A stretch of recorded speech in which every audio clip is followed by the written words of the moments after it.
Science 1 के 12वें chapter ध्वनि का अध्ययन के बारे में चर्चा करेंगे। इसके घटक हैं ध्वनि की परिभाषा, संपीड़न और विरलन, अनुदैर्ध्य तरंग, अनुप्रस्थ तरंग, ध्वनि तरंगों के अभिलक्षण, श्राव्य और अवश्राव्य तथा श्राव्यतीत ध्वनि। ध्वनि के बारे में आप लोगों ने पहले से ही बात की होंगी। जैसे कि हम एक दूसरे से बात कर रहे हैं, हमें एक दूसरे की बातें अच्छे से सुनाई देती हैं। लेकिन यह ध्वनि होती क्या है, इसकी परिभाषा क्या है, इसके बारे में हम जानेंगे। ध्वनि और कुछ नहीं बल्कि ऊर्जा का एक रूप है। ऊर्जा के बारे में आप लोगों ने पहले से ही स्टडी की है। ऊर्जा कार्य करने की गति के लिए ऊर्जा की आवश्यकता होती है। ऊर्जा के बहुत सारे प्रकारों के बारे में हमने अध्ययन किया है। फॉर एग्जाम्पल गतिज ऊर्जा, स्थितिज ऊर्जा, रासायनिक ऊर्जा। इसी तरह से ध्वनि और कुछ नहीं बल्कि ध्वनि भी ऊर्जा का एक प्रकार है, जिसके कारण हमारे कानों में सुनने का स्पंदन होता है। स्पंदन यानी आभास होता है। आप मोबाइल के द्वारा भी आप लोगों को आवाज आ रही होगी, तो आप सोचेंगे कि कैसे आवाज आ रही है। अगर आप अपने स्पीकर का वॉल्यूम तेज करेंगे और स्पीकर के पास अपनी हाथों को रखेंगे, तो आप लोगों को पता चलेगा कि उसमें एक कंपन अधिक या कम हो रहा है, जिसकी वजह से ध्वनि का उत्पादन हो रहा है। इसी प्रकार यदि दो व्यक्ति आपस में बात करते हैं, तो एक व्यक्ति जो बोलता है उसका वह कण जो होता है वह आगे पीछे करता है, और इसके द्वारा क्या होता है, वह दूसरे के कानों में इलेक्ट्रिकल सिग्नल के रूप में उसका ट्रांसफर होता है। इस तरह से उस व्यक्ति को भी आवाज सुनाई देती है। अर्थात ध्वनि तब पैदा होती है जब वस्तु कंपन करती है या कंपमान वस्तु से ध्वनि पैदा होती है। किसी वस्तु को कंपित करके ध्वनि पैदा करने के लिए आवश्यक ऊर्जा किसी बाहरी स्रोत द्वारा उपलब्ध कराई जाती है। जैसे कि चित्र में आप सभी देख सकते हैं, पहले चित्र में बांसुरी बजाई जा रही है, दूसरी चित्र में वीणा वंदन किया जा रहा है, ढोलक। इस तरीके से संगीत के बहुत सारे उपकरणों का यूज किया गया है, जिसके द्वारा हम संगीत सुन सकते हैं। इसके अलावा आपने रोजमर्रा की जिंदगी में देखा रहेगा, किसी वस्तु को खुरचते हैं या रगड़ते हैं तभी भी ध्वनि का उत्पन्न होती है। तबला या ढोलक बजाने पर झिल्ली उसके ऊपर जो लगी हुई होती है उसमें कंपन होता है, जिसके द्वारा ध्वनि उत्पन्न होती है। अब ध्वनि उत्पन्न तो हो रही है, लेकिन ध्वनि एक दूसरे तक पहुंच किस तरह से रही है, ध्वनि संचरित कैसे हो रही है, यह पता करने के लिए हम आगे बढ़ते हैं। ध्वनि का संचरण। ध्वनि का संचरण किस प्रकार होता है? ध्वनि का संचरण करने के लिए जिस पदार्थ की आवश्यकता हमें होती है उसे हम माध्यम कहते हैं। माध्यम ठोस, द्रव या गैस किसी भी प्रकार का हो सकता है। यदि हम प्लेटफॉर्म पर खड़े हैं, अनाउंसमेंट के पहले भी, और यदि अनाउंसमेंट ना हो तो भी हमें आभास होता है कि ट्रेन आने वाली है। किस प्रकार से आभास होता है? रेल की पटरी आप लोगों ने देखी होगी। रेल की पटरी में जैसे जैसे ट्रेन आगे आती जाती है, वैसे वैसे ही उसके कंपन की गति बढ़ते जाती है। कंपन की गति देखकर भी हमें आभास हो जाता है कि ट्रेन चल रही है, ट्रेन फटाफट आने वाली है प्लेटफॉर्म पर। इस तरीके से जब किसी वस्तु से ध्वनि निकलती है तो उस वस्तु के आसपास के कणों में कंपन होता है। उसके बाद आगे के कणों पर बल लगने से उन पे कंपन शुरू होता है। इस प्रकार एक कण से दूसरे कण से होते हुए वह ध्वनि आगे बढ़ जाती है। नीचे दिया गया चित्र देखिए आप लोग, वहां पर CR ऐसा लिखा हुआ है। सी की जगह पर देखिए, वहां पर हमें बहुत घना दिखाई दे रहा है और आर की जगह पर देखिए वहां पर बहुत ही बिंदु जो दिख रहे हैं वो बहुत ही दूर दूर दिखाई दे रहे हैं। इसी प्रकार से फिर सी दिख रहा है, वहां पर बहुत घने बिंदु दिखाई दे रहे हैं, और आर के समय बिंदु वापस से हमें एकदम दूरी दूरी पर दिखाई दे रहे हैं। इसका अर्थ क्या हो रहा है, जो ध्वनि है एक कण से दूसरे कण तक होते हुए ध्वनि क्या हो रही है, आगे बढ़ जा रही है। ये CR का अर्थ क्या है, हम नेक्स्ट स्लाइड में पढ़ेंगे। CR मतलब होता क्या है? CR मतलब, C मतलब कंप्रेशन, कंप्रेशन का अर्थ है संपीड़न, और R मतलब विरलन। अब विरलन का क्या अर्थ है, इसकी परिभाषा हम पहले जानेंगे।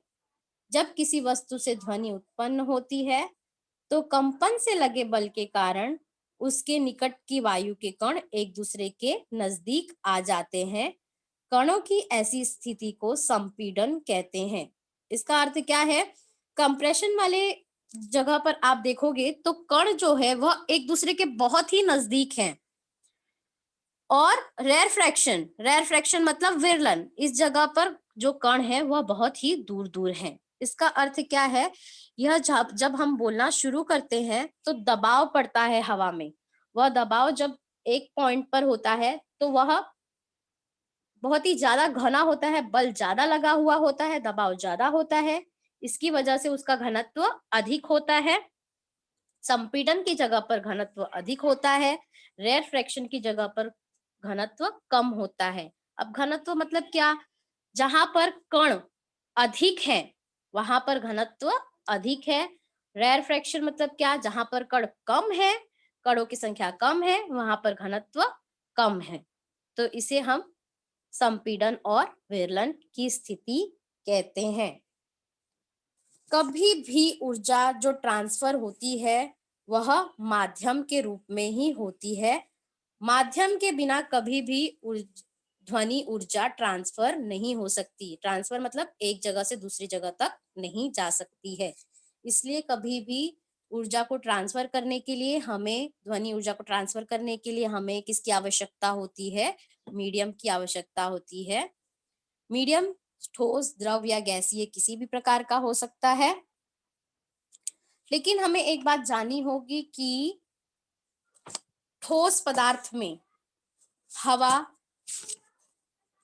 की जो गति होती है, जो ध्वनि की तरंगे होती हैं, बहुत जल्दी जल्दी जाती हैं, बहुत तेजी से।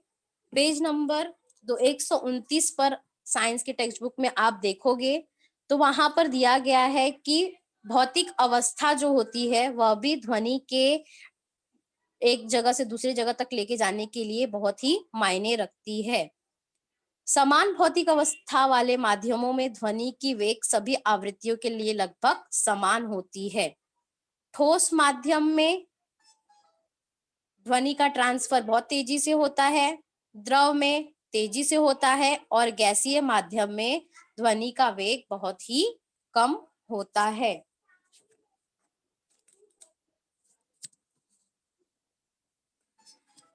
इसके बाद हम ध्वनि तरंगों की प्रकार के बारे में पढ़ेंगे। ध्वनि तरंग की प्रकार क्या होती है, यहाँ पर दो तरह की तरंगे होती हैं।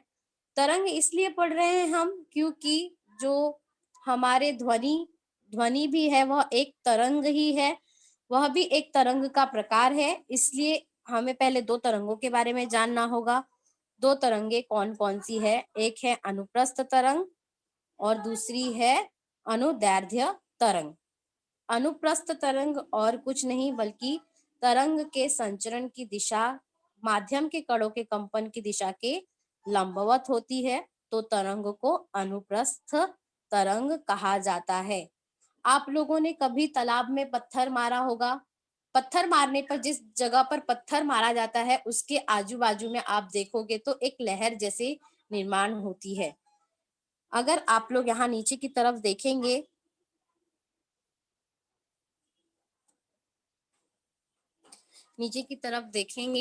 तो यहाँ पर हमें एक वेव की तरह दिखाई दे रहा है, एक तरंग की तरह दिखाई दे रहा है। यह इसमें कण, ध्वनि के कण जो होते हैं वह हमेशा ऊपर नीचे करते रहते हैं। यह हमेशा याद रखिए कि कभी भी वहां से ठोस या द्रव या गैसीय अवस्था का पदार्थ चेंज नहीं होता है, खाली वहां से क्या दिशा चेंज होती है, कणों की दिशा चेंज होती है। फॉर एग्जाम्पल, जब लोहे लोहे की पट्टी से ट्रेन भागती है तो वो पटरी कभी भी निकल के आजू बाजू में नहीं होती है, वो पटरी अपनी जगह पर ही होती है, लेकिन जो उसके कण होते हैं लोहे के आपस में ही वो ऊपर नीचे होते रहते हैं। इस तरीके से वह ध्वनि क्या होती है, हमें सुनाई देती है। तरंग के संचरण की दिशा माध्यम के कणों के कंपन की दिशा के लंबवत होती है। इस तरह के से जो तरंग निर्माण होती है उसे हम क्या कहेंगे, अनुप्रस्थ तरंग कहेंगे। दूसरा दूसरी जो तरंग है उसका नाम है अनुदैर्ध्य तरंग। वह तरंग जिसमें माध्यम के कण आगे पीछे दिशा में कंपन करते हैं, जिस दिशा में तरंग गति करते हैं वह ही अनुदैर्ध्य तरंग कहलाती है। कण की दिशा क्या होती है, हमेशा आगे पीछे होती रहती है। आप लोगों ने देखा रहेगा स्लिंकी, स्लिंकी अर्थ, स्लिंकी का मतलब जानते हो, जो स्प्रिंग होता है, स्प्रिंग यदि हम उसको खींचते हैं, धक्का देते हैं तो क्या होता है, वह खींचते और दबाते हैं तो क्या होता है, वह एक वेव का निर्माण करती है, मतलब वह अपने ही जगह पर आगे पीछे करते रहती है। तो इस तरीके से हम समझेंगे कि जो ध्वनि है वह ध्वनि तरंगे अनुदैर्ध्य तरंग का ही एक प्रकार है। इसमें भी कंप्रेशन, रेरफैक्शन जैसी चीजें दिखाई देती हैं और कण क्या होता है, सदैव आगे पीछे करते रहते हैं। अब नेक्स्ट है ध्वनि तरंगों के अभिलक्षण। ध्वनि तरंग के अभिलक्षण में हमने 5 प्रकार पढ़ेंगे। 5 प्रकार में सबसे पहला प्रकार है तरंग दैर्ध्य, जिसे हम इंग्लिश पे वेवलेंथ अर्थात ग्रीक लेटर लैम्डा के द्वारा दर्शाते हैं। दूसरा उसका अभिलक्षण है आवृत्ति, जिसे फ्रीक्वेंसी या न्यू द्वारा दर्शाते हैं, वह ग्रीक लेटर है न्यू। तीसरा आयाम, एम्पलीट्यूड, जिसे ए द्वारा दर्शाते हैं। दोलन काल, जिसे पीरियड कहा जाता है इंग्लिश में, और उसे इंग्लिश अल्फाबेट टी द्वारा दर्शाया जाता है। पांचवा है तरंग वेग, जिसे वेलोसिटी या फिर वी के द्वारा दर्शाया जाता है। यह ध्वनि के अध्ययन का एकदम बेसिक कंसेप्ट है।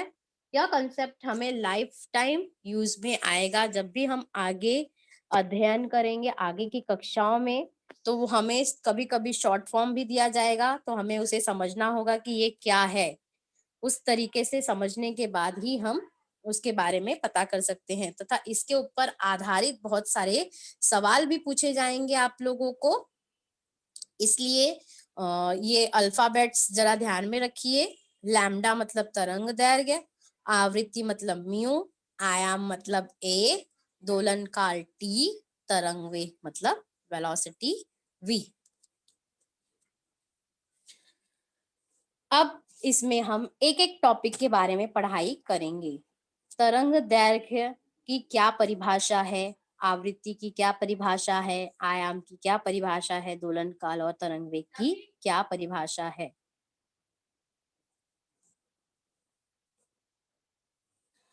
तरंग दैर्घ्य दो क्रमागत संपीड़नों या विरलनों के मध्य बिंदुओं के बीच की दूरी को तरंग दैर्घ्य कहा जाता है। इसके पहले वाले डायग्रामों में आप लोगों ने देखा था संपीड़न और विरलन। ये डायग्राम देखिए, इसमें हमने पढ़ा था जो कण नजदीक नजदीक होते हैं उन्हें हम संपीड़न कहते हैं, और जो कण दूर दूर हैं उन्हें हम क्या कहते हैं, विरलन कहते हैं। तो इसी तरीके से दो संपीड़न, मतलब ये यहां से,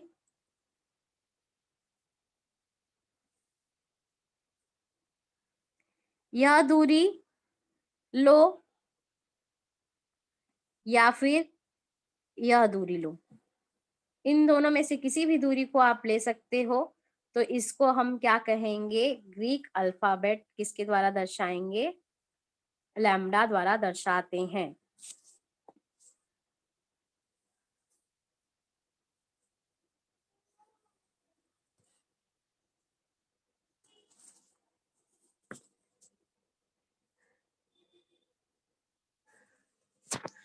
तो एसआई प्रणाली में इसकी इकाई मीटर है। फिर से देख लीजिए इसकी परिभाषा, दो क्रमागत संपीड़नों या क्रमागत विरलनों के मध्य बिंदुओं के बीच की दूरी को तरंग दैर्घ्य कहा जाता है। एसआई प्रणाली में इसकी इकाई पूछी जाएगी फिल इन द ब्लैंक्स के रूप में, तो आप हमेशा याद रखिए एसआई प्रणाली में इसकी इकाई क्या होती है, मीटर होती है। इसके बाद हमारा नेक्स्ट टॉपिक है आवृत्ति। आवृत्ति का अर्थ क्या है, एक सेकंड में उत्पन्न पूर्ण तरंगों की संख्या को आवृत्ति कहते हैं। मतलब एक सेकंड में कितनी तरंगे उत्पन्न होती है उसे हम क्या कहते हैं, आवृत्ति। आवृत्ति मतलब क्या होता है, रिपीटिशन, किसी भी चीज को कितनी बार रिपीट किया जाता है उसे हम क्या कहते हैं, आवृत्ति। दूसरी तरीके से इसे ग्रीक अल्फाबेट न्यू द्वारा दर्शाया जाता है, आप लोगों को पहले ही बताया था मैंने। आवृत्ति की ऐसा इकाई हर्ट्ज है। हर्ट्ज एक साइंटिस्ट थे जिनको सम्मानित करने के लिए इस इकाई को उनके नाम पर रख दिया गया है। अब पूर्ण तरंगे किसे कहेंगे हम, ए से लेकर, ए से शुरुआत हुई है, ई पर जाकर खत्म हुई है, तो इसे हम एक पूर्ण तरंग कहेंगे। मतलब ए से लेकर ई पर जाकर एक तरंग पूरी हुई है, इसे हम और कुछ नहीं कहेंगे बल्कि एक तरंग, एक पूर्ण तरंग कहेंगे। तो अगर हमें टाइम दिया गया है कि एक सेकंड में इस प्रकार से कितनी तरंगे पूरी होती हैं, यहाँ पर कितनी तरंग पूरी हुई है, सिर्फ और सिर्फ एक। तो इसलिए अगर इसकी आवृत्ति हमें पूछी गई तो हम क्या लिखेंगे, म्यू बराबर 1 हर्ट्ज। ठीक है, इसको शॉर्ट फॉर्म में हर्ट्ज को एच जेड के नाम से भी दर्शाया जाएगा, कैपिटल एच और स्मॉल जेड। तो आवृत्ति की ऐसा इकाई हर्ट्ज है। आवृत्ति मतलब एक सेकंड में वह कितनी बार दोलन को पूर्ण करती है या कितनी बार तरंग को पूर्ण करती है उसे कहते हैं। नेक्स्ट है दोलन काल। दोलन काल मतलब क्या होता है, एक कंपन को पूरा करने के लिए गए समय को दोलन काल कहते हैं। दोलन काल का क्या अर्थ है कि वही मैंने जो आप लोगों को इसके पहले बताया था, एक पूरा ऊपर से नीचे जाकर आने में जितना उसने पूरा टाइम कवर किया है उसे हम क्या कहेंगे, दोलन काल। इसका अर्थ क्या है, बिंदु ए से शुरू हुआ है और बिंदु ई तक गया है, तो इसे हम कहेंगे एक दोलन काल। तो इसको लेने में अगर 2 सेकंड का समय लगा है तो हम लिखेंगे t बराबर 2 सेकंड। और दोलन काल की एसआई प्रणाली में इकाई क्या है, सेकंड। इसको हम और कैसे दर्शा सकते हैं, म्यू बराबर 1/t। ठीक है, क्यों म्यू बराबर 1/t होता है, क्योंकि t क्या होता है, एक दोलन को पूर्ण करने में लगा समय, और म्यू क्या होता है, एक सेकंड में कितना दोलन पूर्ण हुआ है वह। तो दोनों के बीच में जो रिलेशनशिप है वह है म्यू बराबर 1/t। यह एक सूत्र के रूप में है, इसे हमेशा ध्यान में रखिए। यह आगे जो हमारे न्यूमेरिकल्स जो सवाल आते हैं उसके लिए यह बहुत ही इम्पोर्टेंट होता है। अब नेक्स्ट लक्षण है आयाम। आयाम का क्या अर्थ है, किसी माध्यम के कणों के उनकी मूल स्थिति के दोनों ओर अधिकतम विस्थापन की तरंग को आयाम कहते हैं। इसका अर्थ क्या है, अगर आप देखोगे तो जो हमारी तरंगे हैं वह ऊपर से नीचे जाती हैं। इसमें मैक्सिमम कितने ऊपर तक गई है, दिख रहा है, वहां पर डॉट किया गया है, उसको लैम्डा के द्वारा दर्शाया गया है। मतलब वो जो पॉइंट लिया गया है उसका क्या अर्थ है, वह सबसे मैक्सिमम, सबसे ऊंचाई पर जो पॉइंट गया है उसे हम कहते हैं आयाम, जिसका अर्थ होता है एम्पलीट्यूड इंग्लिश में, और उसे अल्फाबेट ए के द्वारा दर्शाया गया है। ये भी न्यूमेरिकल में तुम्हें पूछा जाएगा। ए का मान निकालिए, तो आप क्या करोगे, देखो हमने ध्वनि तरंग दिया गया है, उसमें ऊंचाई नापी गई है, जो मेन पॉइंट है वहां से लेकर ऊपर, वह कितने ऊपर तक वह तरंग गई है, उसे हमने एम्पलीट्यूड और एरो के द्वारा दर्शाया है पीपीटी में। इसकी एसआई प्रणाली में इकाई है मीटर। उसके बाद है तरंग वेग।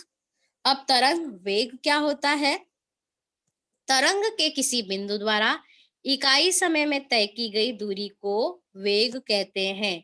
अगर आप लोगों को पहले याद होगा तो 9वीं के पहले ही चैप्टर में हमने वेग, स्पीड, ये सब के बारे में अध्ययन किया है। वेग बल्कि और कुछ नहीं, तय की गई दूरी बटे लगा हुआ समय होता है। और वेग की इकाई भी हमने पढ़ा था, वेग की इकाई और कुछ नहीं बल्कि मीटर प्रति सेकंड है। यह वही वाला वेग है जो हमने पहले चैप्टर में अध्ययन किया था, चाल और वेग के रूप में, उसमें जो वेग था वही वेग यहाँ पर भी है। वेग बराबर तय की गई दूरी बटे लगा हुआ समय।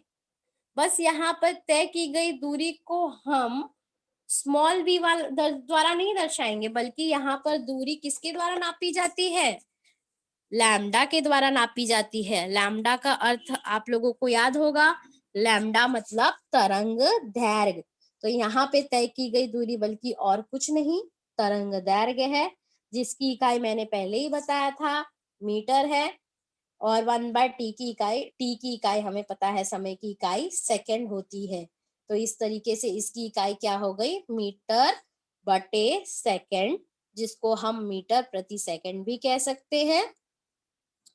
अब लैम्डा बटे टी को मैं लैम्डा इंटू 1/टी लिख सकती हूँ।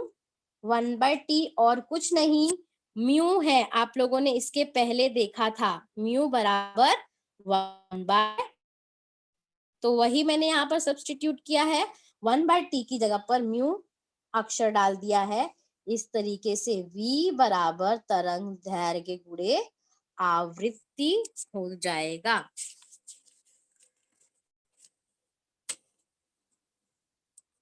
अब इसके बाद हम जानेंगे कि विभिन्न माध्यमों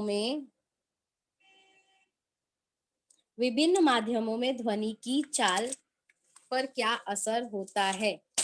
ध्वनि की चाल इसके पहले भी मैंने बताया था, जैसे जैसे ध्वनि की जो चाल है ठोस, द्रव और गैसीय अवस्था में जाएगी वैसे वैसे कम होती जाएगी, या फिर उसका उल्टा कहूं, गैसीय से जैसे जैसे द्रव ठोस में आएगी तो उसकी चाल बढ़ती जाएगी।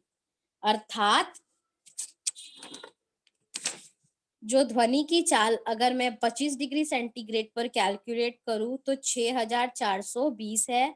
आपके टेक्स्ट बुक में थोड़ा रॉन्ग प्रिंट हुआ है, 5420 देख दिया गया है, वह रॉन्ग प्रिंटिंग है, उधर क्या आएगा 6420।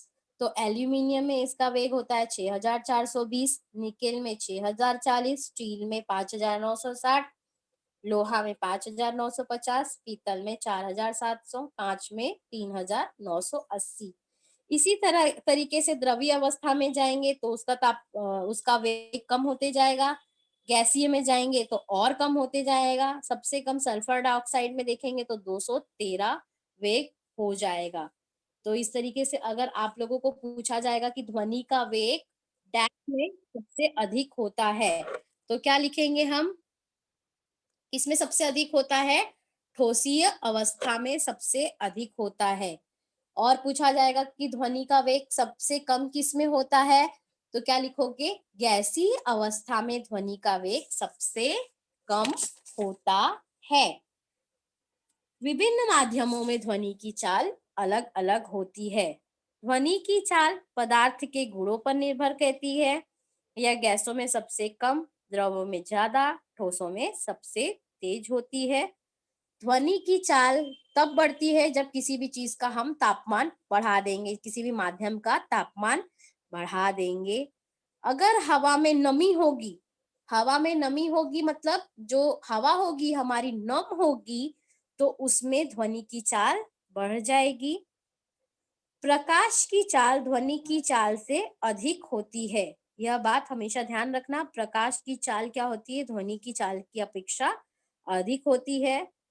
और ध्वनि की चाल भी हमारे एक वैज्ञानिक के द्वारा खोजी गई थी। वैज्ञानिक का नाम है बोरेली और विवियानी। इन्होंने 1660 शतक में ध्वनि का वेग निकाला था। उसका वेग अप्रोक्सीमेट 346 मीटर प्रति सेकंड के आसपास है। जब भी हम न्यूमेरिकल यानी प्रॉब्लम सॉल्व करेंगे तो हमें पता चलेगा कि हमें कभी कभी नहीं भी दिया जाता है, तो नहीं भी दिया जाएगा तो ऐसी स्थिति में हमेशा याद रखना कि ध्वनि का जो वेग है वह 344 मीटर प्रति सेकंड की रफ्तार से है। फिर से एक बार बता रही हूँ, ध्वनि की चाल 22 डिग्री सेंटीग्रेड पर 344 मीटर प्रति सेकंड है। इसी तरीके से घनत्व घनत्व भी निर्भर करता है। घनत्व यदि चौगुना होगा तो ध्वनि का वेग आधा होगा। इसके बाद की स्लाइड में हम पढ़ेंगे कि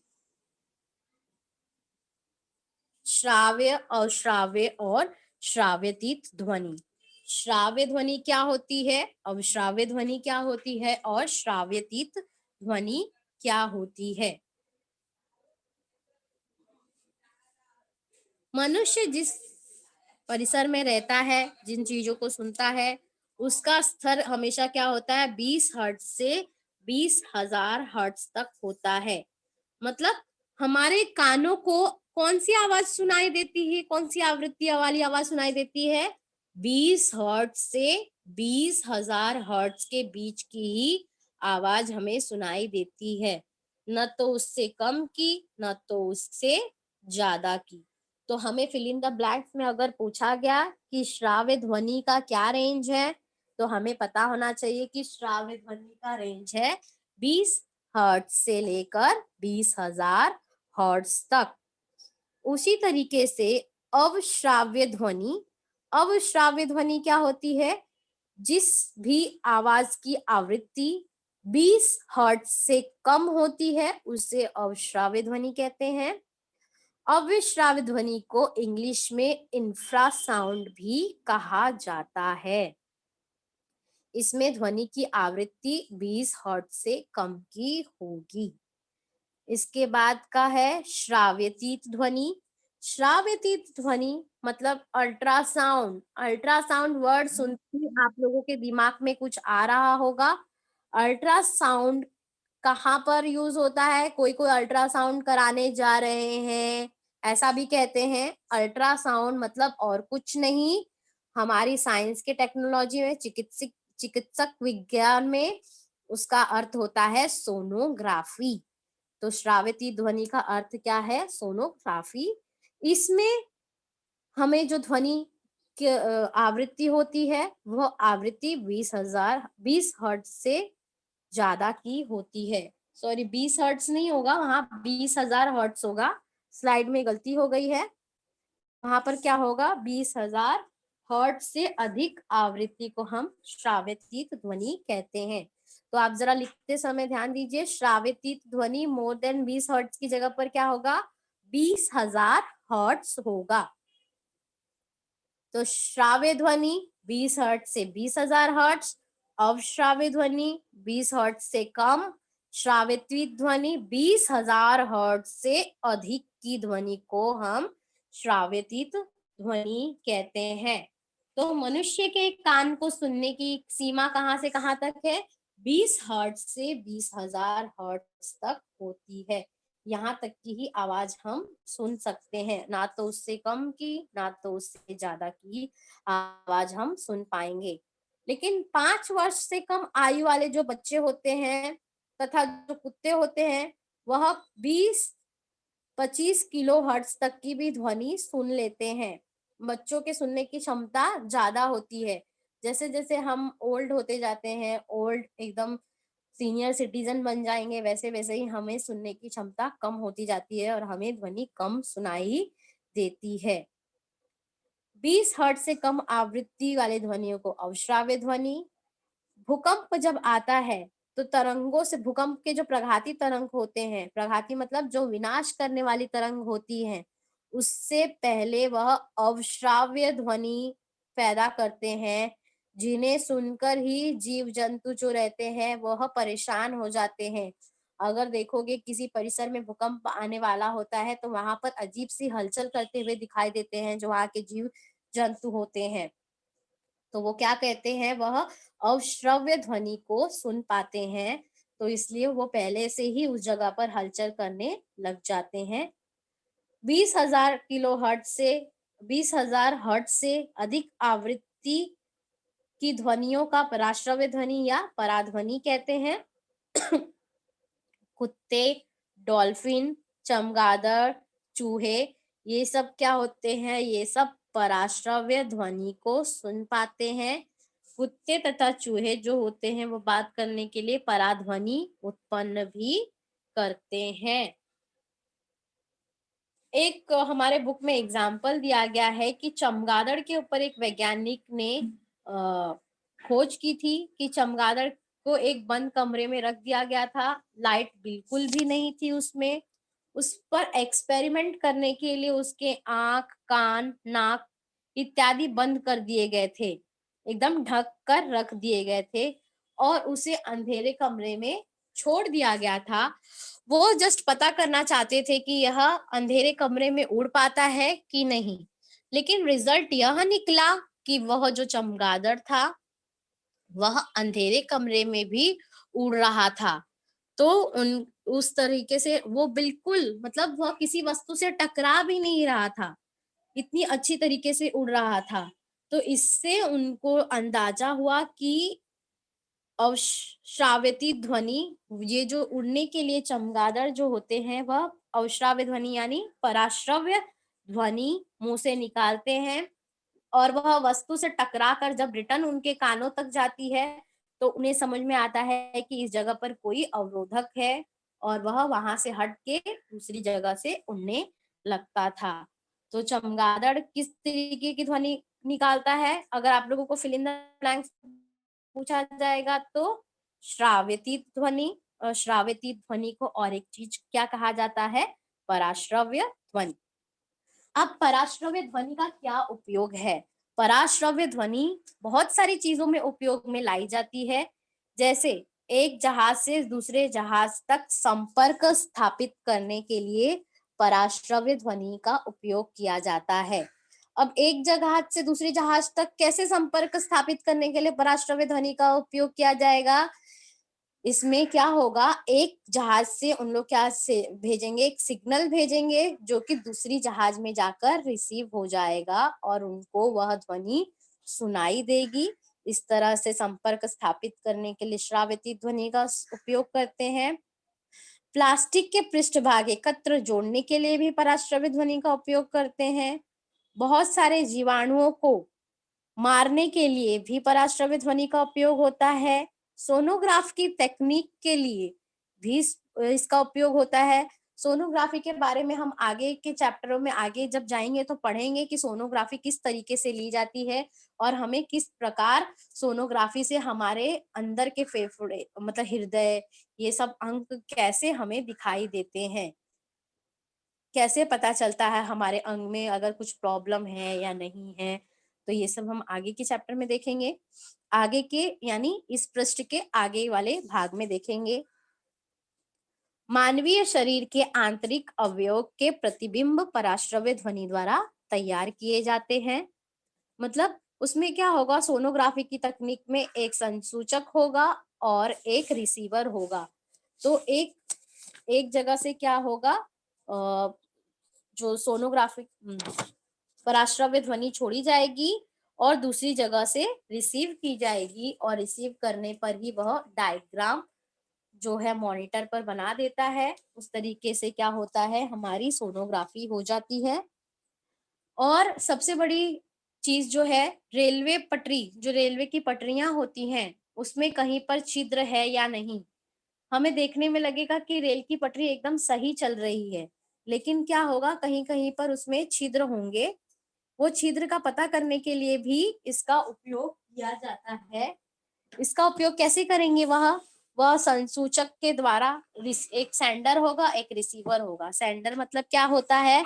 वह उस चीज को सिग्नल छोड़ने का काम करता है। सिग्नल छोड़ने पर हमें पता चलेगा, पराश्रव्य ध्वनि का सिग्नल छोड़ा जाएगा और उसमें हमें रिसीवर के द्वारा वह रिसीव किया जाएगा। अगर कहीं से ध्वनि की जो है प्रतिबिंब या फिर उसका रिसीवर द्वारा रिसीव नहीं किया गया, इसका क्या अर्थ होगा कि वहां पर कुछ ना कुछ खराबी है, वहां पर कुछ ना कुछ छिद्र है। तो इस तरीके से धातु के गुटकों में दरारें या छिद्र ढूंढने के लिए भी पराश्रव्य ध्वनि का उपयोग किया जाता है। इस तरीके से आप लोगों का गृह कार्य आज के लिए है, ध्वनि की परिभाषा लिखो। ध्वनि के वेग की इकाई क्या है? ध्वनि वेग के कितने प्रकार है नहीं लिखना है यहाँ पे, ध्वनि तरंगों के कितने प्रकार है, संपीड़न और विरलन क्या है, दोलन काल की परिभाषा और सूत्र लिखिए। ये आपका होमवर्क होगा और मैं यहाँ पर समाप्त करती हूँ। समाप्ति के पहले मैं आप लोगों से एक बार फिर से रिवीजन करवाना चाहूंगी कि आज हमने क्या क्या पढ़ा है। तो आज हमने क्या क्या पढ़ा है? हमने पढ़ा है ध्वनि के बारे में, ध्वनि की परिभाषा, ध्वनि का उत्पादन कैसे होता है, संपीड़न और विरलन, डायग्राम उसका, तरंगों के प्रकार में अनुप्रस्थ तरंग, अनुदैर्घ्य तरंग, धनु तरंगों के अभिलक्षण, श्राव्य, अवश्राव्य और श्राव्यतीत ध्वनि के बारे में भी हमने पढ़ा है और पराश्रव्य ध्वनि का क्या उपयोग है इसके बारे में भी हमने पढ़ा है। तो इन शॉर्ट में एक बार रिवीजन करती हूँ। ध्वनि की परिभाषा क्या थी? ध्वनि ऊर्जा का एक रूप है जिसके द्वारा हम अपने कानों से, जिसमें हमें कानों से सुनने का स्पंदन होता है। ध्वनि का उत्पादन कैसे होता है? ध्वनि का उत्पादन किसी भी कंपन के द्वारा होता है। कंपमान वस्तु से ध्वनि पैदा होती है। एग्जाम्पल, हमने तबला ढोलक बजाने पर जो झिल्ली का कंपन होता है, ध्वनि का उत्पादन उससे उत्पन्न होता है। फिर ध्वनि के संचरण के बारे में हमने पढ़ा था। ध्वनि के संचरण के लिए हमेशा माध्यम की आवश्यकता होती है। वह माध्यम ठोस, द्रव्य, गैस कुछ भी हो सकता है। फिर उसके बारे में हमने पढ़ा था, ठोस में जो है, ठोस माध्यम में हमेशा ध्वनि का संचरण बहुत तेजी से होता है एज कंपेयर टू गैसीय माध्यम में। फिर इसके बाद हमने पढ़ा तरंगों, संपीड़न और विरलन। संपीड़न और विरलन क्या था? जहां पर कण बहुत ज्यादा मात्रा में उपस्थित थे उसे संपीड़न, जिसे कंप्रेशन कहा जाता है। विरलन, जहां पर कण बहुत ही दूरी दूरी पर होते हैं उसे विरलन कहा जाता है। संपीड़न वाले क्षेत्र में दाब अधिक होता है, विरलन वाले क्षेत्र में दाब कम होता है। एक मेन पॉइंट रह गया, ध्वनि तरंगे यांत्रिक तरंगे हैं। यांत्रिक तरंगे क्यों कहते हैं? क्योंकि इसको संचरण के लिए हमेशा माध्यम की आवश्यकता होती है। यह निर्वात में कभी भी संचरित नहीं हो सकता। निर्वात मतलब जहां पर कोई मीडियम नहीं होता है, न हवा, न द्रव, न ठोसी अवस्था, कुछ भी नहीं होता है, उसे हम क्या कहते हैं? निर्वात। ऐसी जगह पर ध्वनि का संचरण नहीं होता है। और ध्वनि की जो तरंगे होती हैं वह अनुदैर्घ्य तरंग होती है। अनुदैर्घ्य, उसके बाद में हमने तरंगों के प्रकार पढ़े थे, अनुप्रस्थ तरंग और अनुदैर्घ्य तरंग। अनुप्रस्थ तरंग में कण की दिशा ऊपर नीचे होती है। अनुदैर्घ्य तरंग में कण जो होता है वह आगे पीछे होता है। हमेशा एक बार याद रखना कि हमेशा कण यहाँ ऊर्जा का रूपांतरण कणों में होता है। कभी भी कोई वस्तु यहाँ वहां नहीं जाती है, सिर्फ और सिर्फ क्या होती है? ऊर्जा जो होती है एक कण से होकर दूसरे कण में जाती है। तो हमेशा संचरण में ऊर्जा ट्रांसफर होती है, कभी भी कण जो होते हैं एक जगह से दूसरी जगह नहीं जाते हैं। ठीक है। फिर उसके बाद में हमने ध्वनि तरंगों के बारे में पढ़ा। ध्वनि तरंग में था तरंग दैर्घ्य, लैम्डा आवृत्ति म्यू, आयाम एम्पलीट्यूड ए, दोलन काल टी, तरंग वेग v। फिर उसके बाद में हमने विभिन्न माध्यमों में ध्वनि की चाल पढ़ी। ध्वनि की चाल कहाँ बढ़ती? ठोस में अधिक, द्रव में कम। ध्वनि की चाल तापमान के बढ़ने पर बढ़ती है, आर्द्रता बढ़ने पर बढ़ती है। ध्वनि की चाल प्रकाश की चाल से कम होती है और इसका हवा में वेग 344 मीटर प्रति सेकंड होता है। फिर हमने पढ़ा था श्राव्यता का परिसर। श्राव्य ध्वनि का रेंज क्या होता है? 20 हर्ट्ज से 20,000 हर्ट्ज तक। अवश्राव्य ध्वनि का क्या होता है? 20 हर्ट्ज से कम। और पराश्रव्य ध्वनि का क्या होता है? 20,000 हर्ट्ज से अधिक। हेलो, हाँ sir, bus stop. Good morning teacher. हाँ, संपीड़न और विलयन क्या है? संपीड़न और विरलन क्या होता है? किसी भी जगह पर अगर हम बोल रहे हैं, फॉर एग्जाम्पल अभी मैं आपसे बातें कर रही हूँ, तो बात करते समय में हवा के जो कण होते हैं, जो कण मैं प्रेशर दबाव लगता है हवा में, और दबाव के कारण जो हवा के कुछ कण होते हैं एकदम नजदीक नजदीक आ जाते हैं। फिर उसके बाद में वो कण दूसरी जगह ट्रांसफर होते हैं, फिर दूसरी जगह ट्रांसफर होते हैं। जहां पर हवा के कण घनत्व अधिक होगा उसे हम संपीड़न कहेंगे, और जहां पर हवा का घनत्व कम होगा उसे विरलन कहेंगे। कणों की संख्या कम होगी उसे हम विरलन कहेंगे। आप स्लाइड में भी देख सकते हो, ये स्लाइड में देखिए आप लोग, ये स्लाइड में कंप्रेशन मतलब सी, जिसे हम क्या कहते हैं? संपीड़न, जहां पर हवा के कण बहुत नजदीक नजदीक हैं, और मतलब जहाँ पे हवा के कण एकदम दूर दूर हैं। दोलन काल की परिभाषा और सूत्र लिखो। दोलन काल की परिभाषा और सूत्र आप लोगों को होमवर्क में लिखना है। दोलन काल समझ में आया या मैं एक और बार समझाऊं? एक बार और समझाइए टीचर। ठीक है, उसकी स्लाइड लगा दूं फिर आपको समझाती हूँ।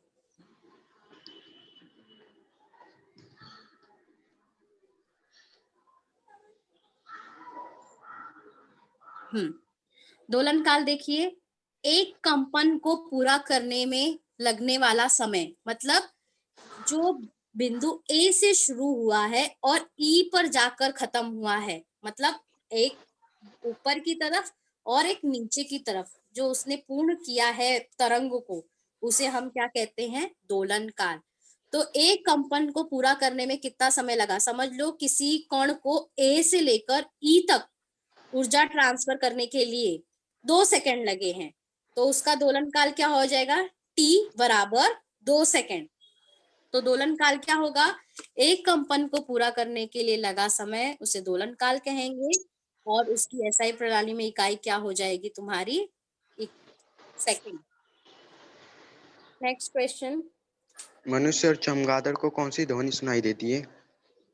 मनुष्य को तो श्राव्य ध्वनि सुनाई देती है, ये तो मैंने आप लोगों को पहले ही कहा था। श्राव्य ध्वनि का रेंज क्या होता है, क्या आवृत्ति होती है? 20 हर्ट्ज से 20,000 हर्ट्ज तक। लेकिन चमगादड़ को श्राव्यतीत ध्वनि, जिसको हम पराश्रव्य ध्वनि भी कहते हैं, मतलब उसका रेंज 20,000 हर्ट्ज से भी अधिक का होगा। Thank you teacher. वेलकम। और कुछ डाउट?